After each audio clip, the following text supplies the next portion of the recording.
Alors j'avais parlé la dernière fois d'un sujet qui concernait le corps visible de Dieu.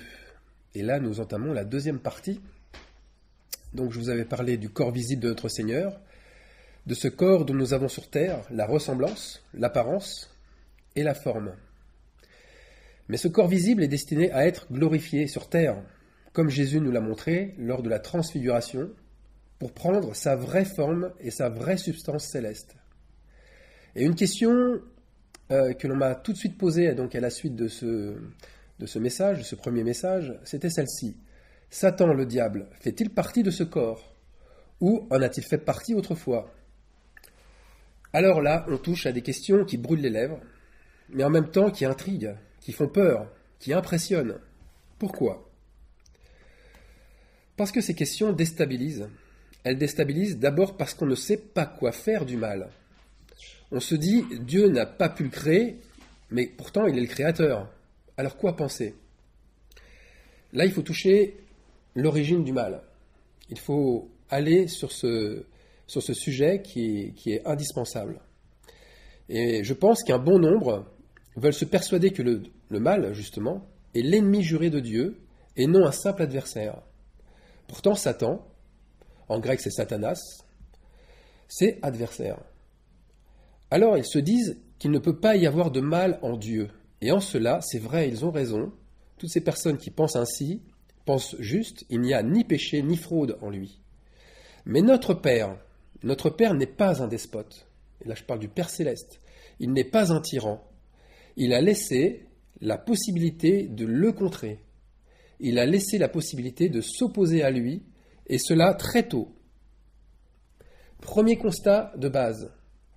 Le Saint-Esprit m'a parlé et m'a dit « Ce qui a été fait en Éden a d'abord été réalisé au ciel. » Alors c'est sûr, il n'y avait pas de jardin. Il n'y avait pas de jardin avec 2 arbres au ciel. Mais il y avait bien un libre choix entre, d'une part, l'esprit de vie, et d'autre part, la connaissance du bien et du mal.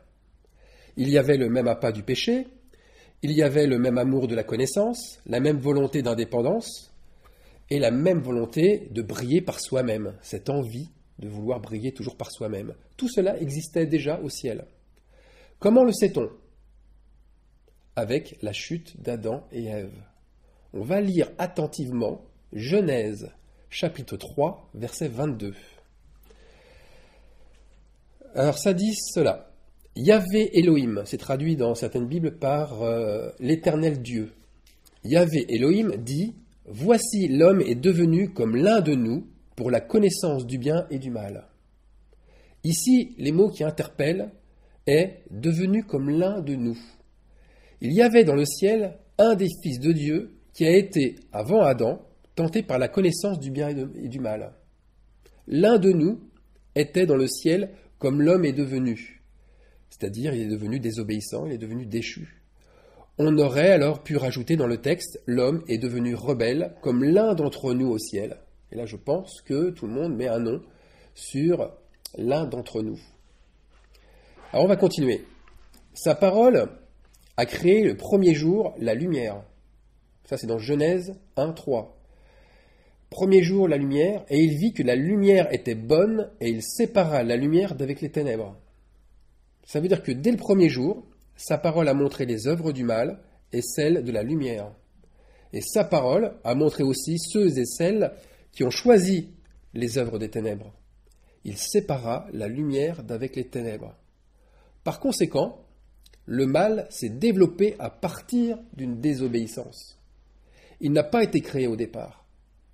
En choisissant les ténèbres, ils se sont séparés de la lumière. Alors qui ils? Eh bien les opposants, diable et démons. Ils ont choisi librement de laisser se développer en eux les forces du mal. Le mal est donc la conséquence d'avoir désobéi, d'avoir choisi les ténèbres. Ésaïe, au chapitre 14, il nous dresse un tableau juste et parlant, en rapport justement à l'ambition du diable et de ses fils. Voilà ce qu'il dit.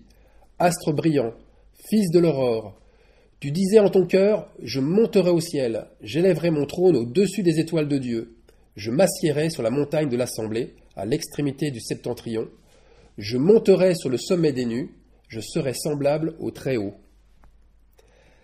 Alors, il y a un autre point qui doit être soulevé, un point important, c'est qui contrôle le mal? En réalité, je crois que Satan, l'incarnation du mal, est un opposant, mais un opposant contrôlé. Contrôlé par qui? Contrôlé par Dieu. Ce n'est pas un électron libre. Ce n'est ni une puissance d'une grande intelligence. Son plan à Satan, c'est de venir pour accuser, pour dénoncer le mal d'abord, mais d'abord pour pas qu'on le voie chez lui. C'est l'accusateur de nos frères, c'est celui qui les accusait devant notre Dieu jour et nuit. Donc, la stratégie du diable est repérable à des kilomètres, d'autant qu'il fait toujours une œuvre qui le trompe. Lui-même, quand il est persuadé de détruire l'œuvre de Dieu, il va dans le sens de notre Seigneur. Il va par exemple dans le sens où lorsqu'il va détruire, il détruit avant une restauration, où il sépare avant une unification, où il purifie avant une adoption. Et donc, il fait involontairement la volonté du Seigneur, puisqu'il détruit, il sépare, il purifie, et il prépare ainsi l'œuvre de Dieu qui, lui, va restaurer, unir, adopter. En ce sens, il est serviteur de Dieu. Le Seigneur le laisse faire, mais lui impose des limites. Et ça, on peut le lire justement dans le livre de Job. Et l'Éternel dit à Satan, « Voici tout ce qui lui appartient est dans ta main. Seulement, ne porte pas la main sur lui. » Ici, dans le contexte, Dieu parlait de Job, d'un humain. Alors, qu'est-ce que Dieu cherche à montrer avec Satan? Ou à montrer à Satan, plus précisément? Eh bien, Dieu veut montrer à Satan son erreur et sa folie d'avoir désobéi. Et pour cela, il le laisse s'opposer à lui. Satan, lui, a comme but de montrer que toute la création de Dieu est comme lui, et qu'elle a en elle la volonté de lui désobéir, la volonté de l'abandonner, de le quitter, et pour finir, de le renier. Pour Satan, pour lui c'est simple, c'est clair, tous vont contester sa prééminence, et tous deviendront tôt ou tard ses opposants, car les choses sont irréversibles. Voilà ce qu'il dit à Dieu concernant Job. « Tu as béni l'œuvre de ses mains, et ses troupeaux se répandent sur la terre, mais étends un petit peu ta main, touche à tout ce qui lui appartient, et tu verras s'il ne te réunit pas en face. » Alors voyons maintenant l'utilité du mal. On pourrait croire, en lisant ces lignes, qu'entre Dieu et Satan, il y a un rapport de force. Du point de vue de Dieu, il n'y a pas de rapport de force. Du point de vue de Satan, oui. Pour Satan, son ambition, c'est « je serai comme le Très-Haut ». Et ça le fait divaguer complètement. Il croit même pouvoir corrompre le Fils de Dieu incorruptible. Lorsqu'il le rencontre dans le désert, puisque par 3 fois, il va essayer de tenter Jésus dans le désert pour le soumettre à sa volonté, on le voit bien, il se met en opposition à lui, comme s'il allait le vaincre, comme s'il allait le soumettre. Dieu, lui, quant à lui, il a créé l'opposition dans un but complètement différent. Non pas celui d'extermination, mais dans un but de salut et d'évolution, de croissance. Là, je vous renvoie sur la première partie de ce message. Alors, avant tout, une question importante. Le corps céleste de Christ a-t-il été créé volontairement corruptible au départ? Et moi, j'affirme sans la moindre hésitation que oui, toute désobéissance était possible dès le début, que ce corps était corruptible et que c'était volontaire. Il y avait un libre arbitre dans le ciel, celui de pouvoir obéir comme de désobéir. On pouvait exprimer librement ce choix. C'est pour cela que Yahvé Elohim dit que Adam est devenu comme l'un de nous, c'est-à-dire rebelle comme l'un de nous, en choisissant le bien et le mal. Enfin, notre Dieu, qui connaît tout, qui est omniscient, il savait quand même à l'avance quelle partie de sa création allait le trahir. Le Seigneur notre Père a volontairement permis qu'une partie de son corps se rebelle contre lui. Mais attention, il n'est pas léger. Il n'a pas permis que sa création ne soit pas mise en face de ses responsabilités. Dieu aime par-dessus tout la transparence, et il a montré à tous qu'il incarnait la justice et l'amour, en un mot la lumière. Mais il a montré aussi l'autre côté des choses. Il a montré un autre choix possible, où les conséquences seraient désastreuses, car en désobéissant, on choisirait l'iniquité, la haine, la mort, en un mot, les ténèbres. C'est pourquoi le corps qui a été créé sur terre est l'image du corps céleste. Et ce corps s'est développé sur terre avec la lumière et les ténèbres, dont le signe extérieur, c'est le jour et la nuit. Alors, il y a un lien qui existe entre la corruption et les ténèbres. Quel est ce lien? Dans le ciel, comme sur terre, il y a la lumière et il y a les ténèbres. La lumière, c'est l'obéissance, et les ténèbres, c'est la désobéissance. Sinon, sans le pouvoir de dire non, sans le pouvoir de désobéir, jamais le péché n'aurait pu rentrer dans son corps. Or, vous l'aurez compris, Satan était un fils de Dieu particulièrement rebelle. Satan et ses anges ont choisi, délibérément, et ils ont manifesté les ténèbres sur terre, comme au ciel. Aucune lumière n'est en lui. Je dis bien aucune. D'ailleurs, face à ce manque et voulant tromper, il se déguise en ange de lumière. 2 Corinthiens 11, 14, en astre brillant. Ce fils des ténèbres est donc, et ne cherchons pas d'autres mots, ce fils des ténèbres, c'est un parasite. Mais ce fils parasite est un parasite utile. Il est utile comme sont utiles, par exemple, les bactéries de nos intestins pour pouvoir digérer. Qu'est-ce qu'un parasite exactement? Bien, un parasite, c'est un organisme qui se nourrit d'un autre pour les besoins de sa survie ou les besoins de sa reproduction. Satan, comme les démons, sont des organismes vivants et qui se nourrissent essentiellement de la chair, dans le sens propre comme dans le sens figuré. Et ils cherchent non seulement à reproduire leur image, l'image d'eux-mêmes, mais plus, ils veulent une race, ils veulent une généalogie humaine, ils veulent se reproduire et faire des fils de Dieu, des fils du diable.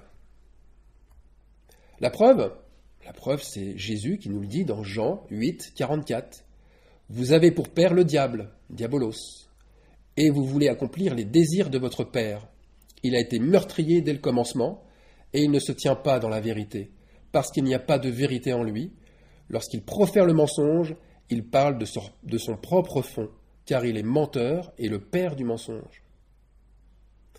Alors on va aller un petit peu plus loin dans les relations entre Satan et Dieu. La première question que je me pose, moi, c'est pourquoi et dans quel but agissent-ils ainsi ces fils de la rébellion? Alors, réponse.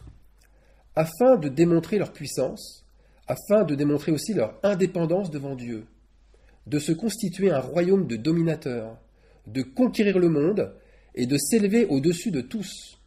Et ça, c'est l'esprit des Nicolaïtes.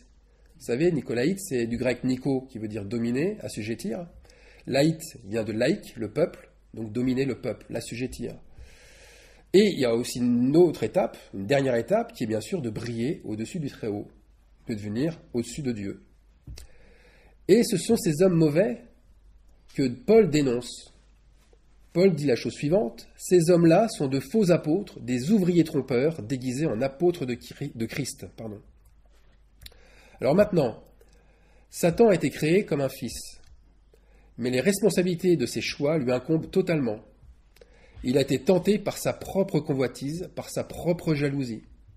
Mais rien, absolument rien n'a échappé à Dieu. Alors, la question, bien entendu, Satan a-t-il donc été créé par Dieu? Alors, plutôt que vous donner une réponse par oui ou par non, je vais vous donner une réponse en prenant Colossiens 1, 16. Car en lui, le Fils unique, Jésus donc, ont été créées toutes les choses qui sont dans les cieux et sur la terre, les visibles et les invisibles, trône au pluriel, dignité, domination, autorité, tout ça au pluriel.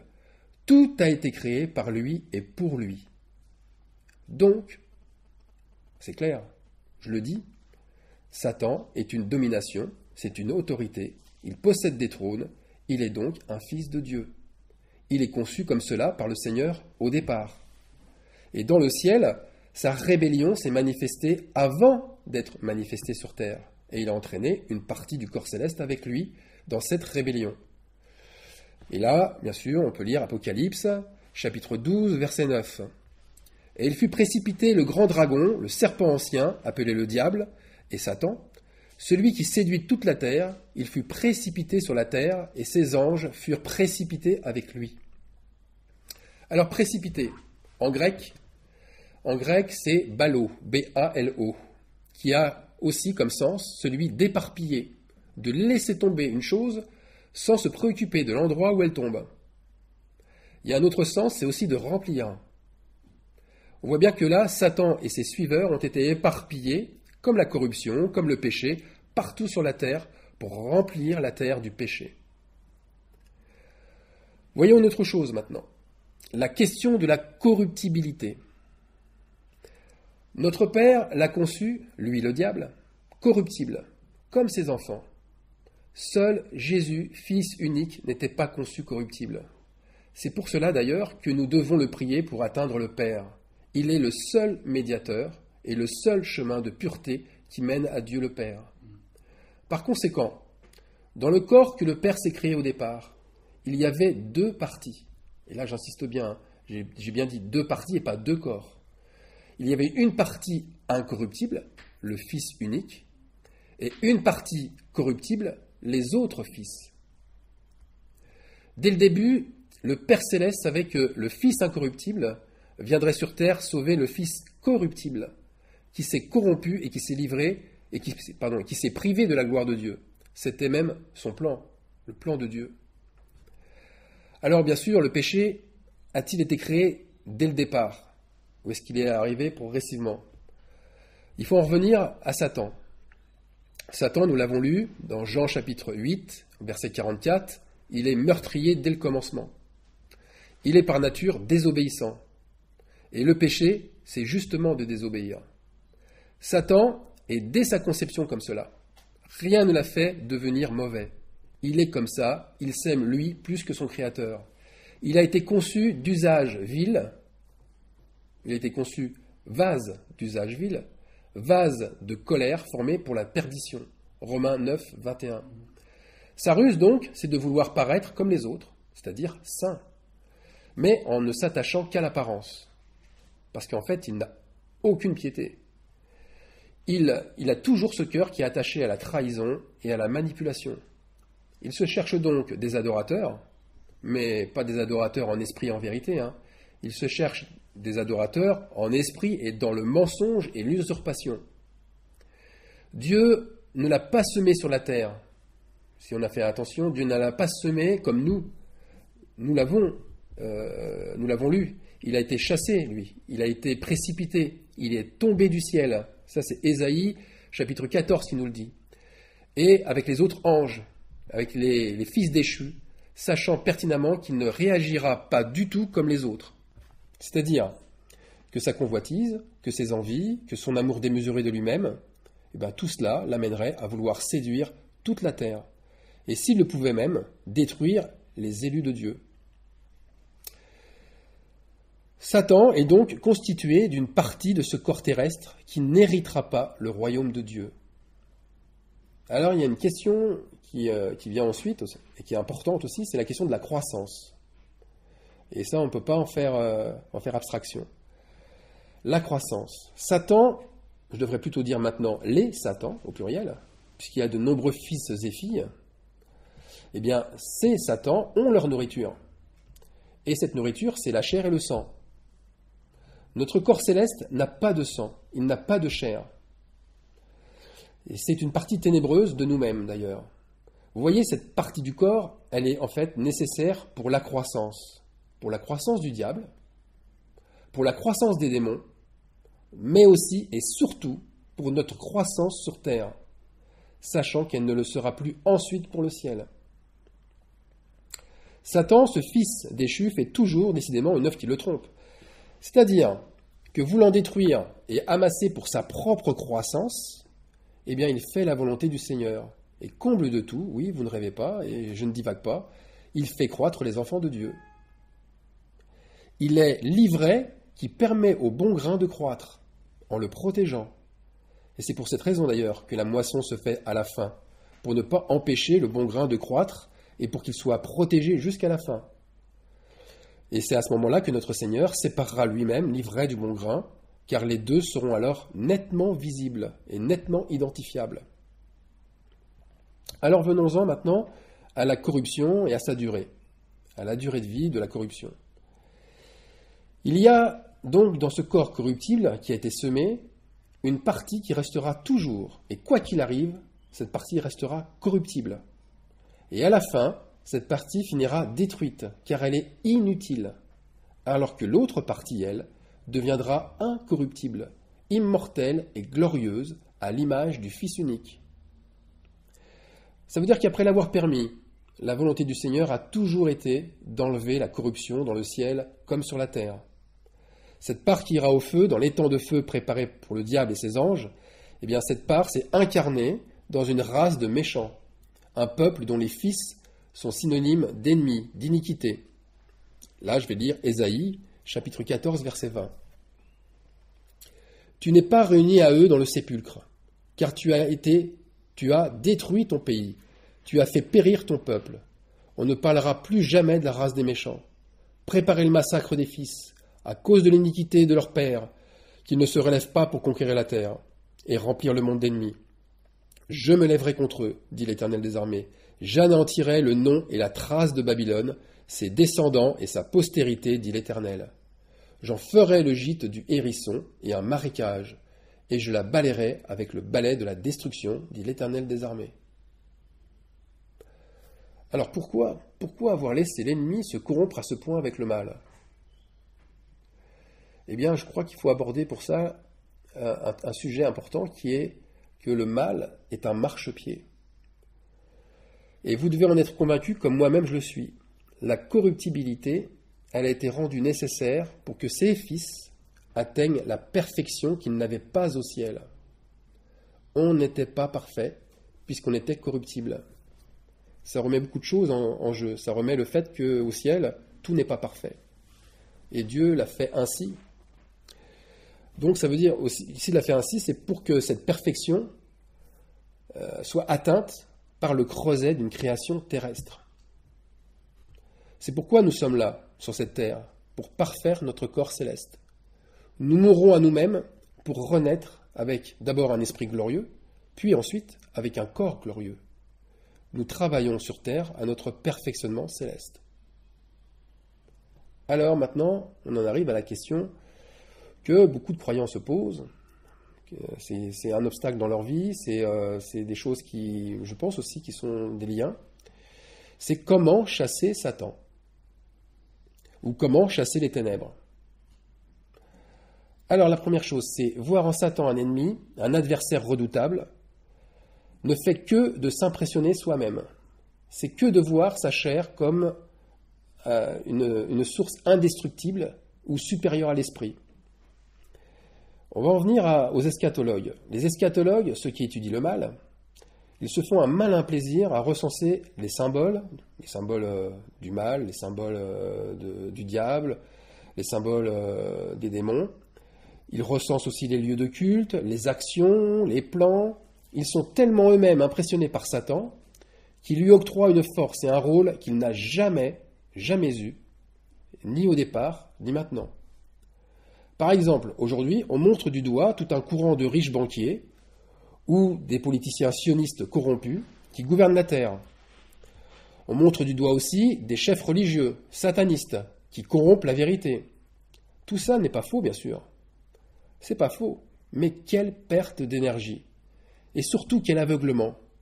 Je parle d'aveuglement parce que ça fait que de projeter ses propres péchés sans cesse sur les autres, alors qu'il serait tellement plus juste et plus simple de s'en détourner. Il ne faut pas restreindre les conséquences du mal, comme son utilité, c'est vrai. Mais il n'est pas bon d'avoir les yeux rivés constamment sur lui. Les ténèbres du ciel n'ont pas reçu la parole. Jean 1, 5. C'est un constat, c'est fait. Alors montrons la lumière plutôt que les ténèbres. Cela a-t-il, d'après vous, échappé au Seigneur, lui qui a tout créé ? Eh bien non, non. Vous ne pouvez qu'admettre que ces plans sont magnifiques, mais qui sont aussi remplis d'énigmes. Dieu se cache même chez l'ennemi, même dans les ténèbres. Il se cache, j'en avais parlé, aussi dans les ténèbres de votre vie, de nos vies, car aucun lieu ne lui est interdit. Jean 1, 5. La lumière, lui, dans les ténèbres. Lui pur, il s'est rendu impur. impur pour nous sauver. Lui sans péché, il s'est fait pécher à la place de tous. Lui rempli d'amour, il accepte que la haine et le mal nous touchent au risque de nous perdre pour nous rappeler à lui et ensuite pour faire revivre en nous un amour perdu. Alors Satan, donc, a perverti la semence du Seigneur, c'est vrai. Une race d'enfants rebelles est née. Elle est née de cette union illicite entre le serpent ancien et Ève. Et un petit rappel, le serpent était un animal des champs. Il n'était pas semblable à ce qu'il est devenu aujourd'hui, puisqu'après la chute, il a reçu une malédiction et il s'est mis à ramper. Donc Caïn, qui était un fils qui est sorti de cette union, Caïn est un fils représentatif des cœurs mauvais, des cœurs endurcis à l'extrême. Caïn il fut le premier fils sataniste. Ça, c'est un constat, mais attention, est-ce que Dieu l'a éliminé? Est-ce que Dieu s'en est pris à lui? Non. Et je vais aller même plus loin. Dieu l'a protégé. Si quelqu'un tuait Caïn, Caïn serait vengé 7 fois. Genèse 4, 15. Alors nous, doit-on chercher à éliminer les fils du diable? Ou doit-on les dénoncer partout pour que d'autres les éliminent à notre place? Non, nous devons arrêter tout ça au plus vite. D'autant que nous le savons, la partie corruptible de notre corps finira par disparaître. Rien, absolument rien, ne sert de vouloir prier pour chasser Satan.